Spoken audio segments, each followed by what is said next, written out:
Welcome to Walking Through the Word today, and we're in John chapter 1, and we're going to be looking at verse 29.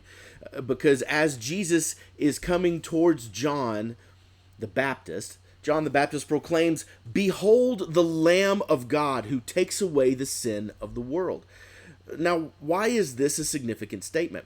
One of the things you can look at as you look at the interactions of John with the Pharisees and the other leaders who were sent to John was that they were looking for some famous figure, but they weren't looking for the lamb that was led to the slaughter, as it insinuates in Isaiah. That was not what they were looking for. Kind of a show that Jesus is what the purpose of Jesus was in many ways, contrary to what the people of Israel were looking for. But here's John that makes this statement, the Lamb of God. But what is the significance of this? Well, you go all the way back to Levitical law, and you see that that in order to atone for sin, there must be a sacrifice. And the prescribed sacrifice was a lamb without blemish. Okay?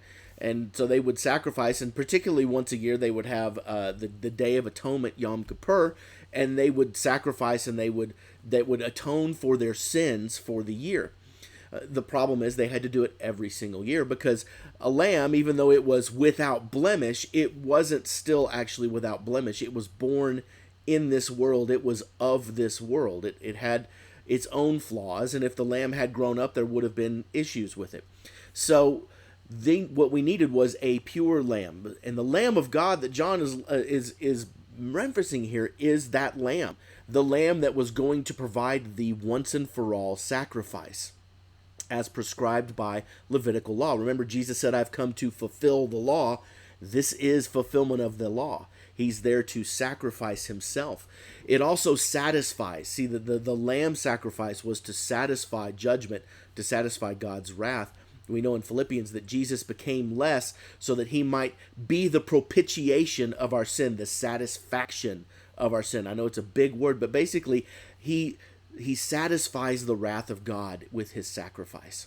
And so then it allows salvation through the Lamb of God. This is very different from what the people of Israel were looking for when they were looking for that conqueror king. And yet Jesus understood that in order to truly conquer, he had to conquer for eternity, not just some Roman government. He had to do something that was going to restore our relationship with God. If Jesus had indeed overthrown the Roman Empire and established his own throne and his own kingdom in the line of David and those kind of things, the country would have succeeded, certainly. But when those people inevitably died, they would have to still stand before God in judgment, and they would recognize with horror that they didn't qualify, that they were not righteous. And so the Lamb of God had to come to take away the sins of the world, not just to conquer a country or a nation, but instead to conquer the fear of death through sin. And so when John makes this statement, I think some people were completely blown away by it. They knew what a sacrificial lamb was. They knew what the lamb did to take away sin.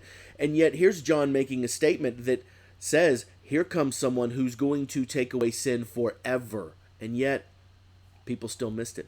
People still heard this and still wanted the conquering king. They still wanted the lion.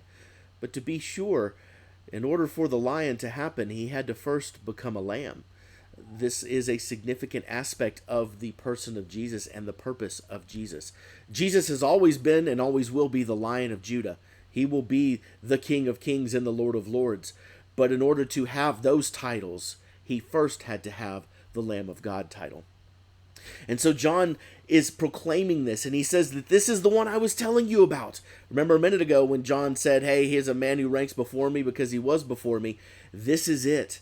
And John is saying, this is the man.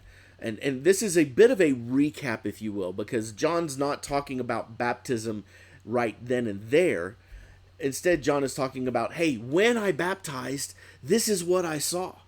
Well, we're going to get into what he saw next time. But for now, be grateful for the Lamb who sacrificed, the Lamb who satisfied, the Lamb who saved. Have a blessed day.